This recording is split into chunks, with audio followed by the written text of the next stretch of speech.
Alright, what's going on guys, this is Chris and welcome back to Moab Mondays Episode 4. In this series I plan on bringing you guys some of the best MOABs on Modern Warfare 3.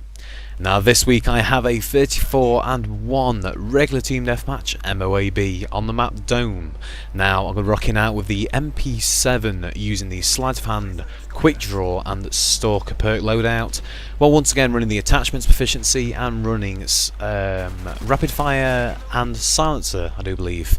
Now this is the gun that I actually used to get my previous Moab, and I'm probably going to get a few people commenting saying that, but you know what, this class I really can't recommend it highly enough. I mean, I did say this in the last video, but for anyone who didn't see it, please do try this class out. It's probably my favourite class in the game, and don't worry, not all the MOABs will be with this gun, but I thought, you know, 34-1 regular team deathmatch is a very good gameplay.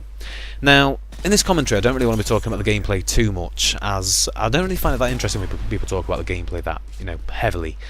So I'm going to be talking about something a little bit different. So please do leave me some feedback in the comment section below about whether you would prefer me just to go over tips and strategies on how to get gameplays like this, or you prefer something a bit more like what I'm going to do today. But it's a bit experimental, so if you don't like it, I'm sorry, but let's just see how this goes. Okay, so today it's going to be a high school story, or, well, as I'm from England it's probably more secondary school, but you get the picture. So the story basically originates back from when I was in year 10.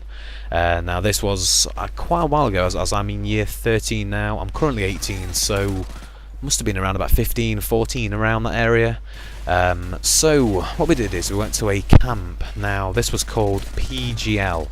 Well, from what we're aware and from what I still believe to this day, it's called Parents Get Lost. Now it's probably got a lot more of a productive meaning than that.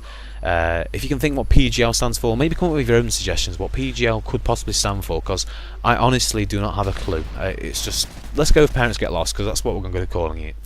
Now what this basically was is a adventure camp, effectively. The way it works is that you go to this, effectively like a hotel, like a hostel type place, and it's got a massive great grounds behind it, and within those grounds are a series of activities such as rock climbing, zip lining, climbing up the wall, abseiling, that's the one, and various other things such as, I mean, there's even like a massive great mud pit that, I mean, end of the session everyone jumped in this mud pit, and when you're like 15 that's a lot of fun.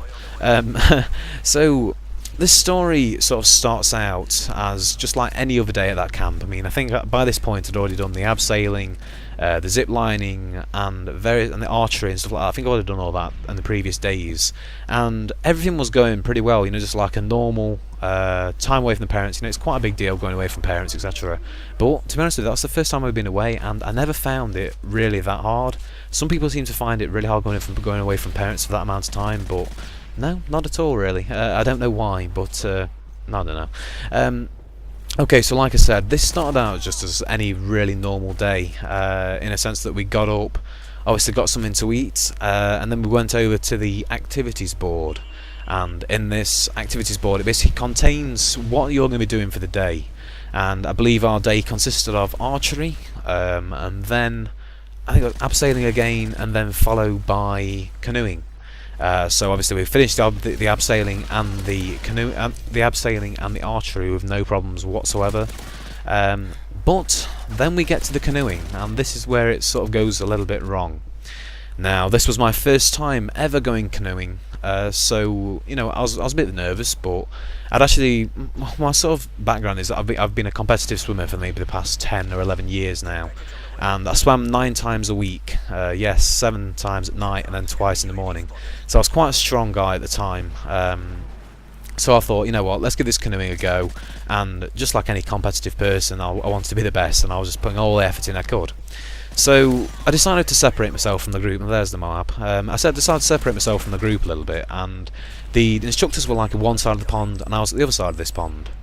So I was racing around, and typical old me, I decided it'd be a fantastic idea to put my weight onto one side of the canoe. So what does it do? It tips over, it capsizes, and I'm stuck under the water. Now this was probably the most frightening time that I've ever had it, I believe. I mean, I nearly drowned, to give you some perspective. I don't know how long I was exactly under there, but I can estimate a couple of minutes maybe. But there you go, the Moab's been called and they're just finishing off the game now. I was basically stuck under there for, I mean, like I say, I can only estimate, but around about a minute and a half, maybe 2 minutes around that area. And I basically got rescued by the instructor actually paddling over to me, because I had my canoe in the air basically shouting for help. Well, as much as I could, because my mouth's underwater. But anyway, that's the story about wrapped up. I'm fine, don't worry. I want to go canoeing again. I want to retrieve myself, actually be good at it this time though, and try not to drown. But anyway, I really do hope you've enjoyed this little story. It's a little bit different, so please leave your comments below and let me know what you thought to it. Anyway guys, until the next video, I shall see you soon. Thank you very much for watching.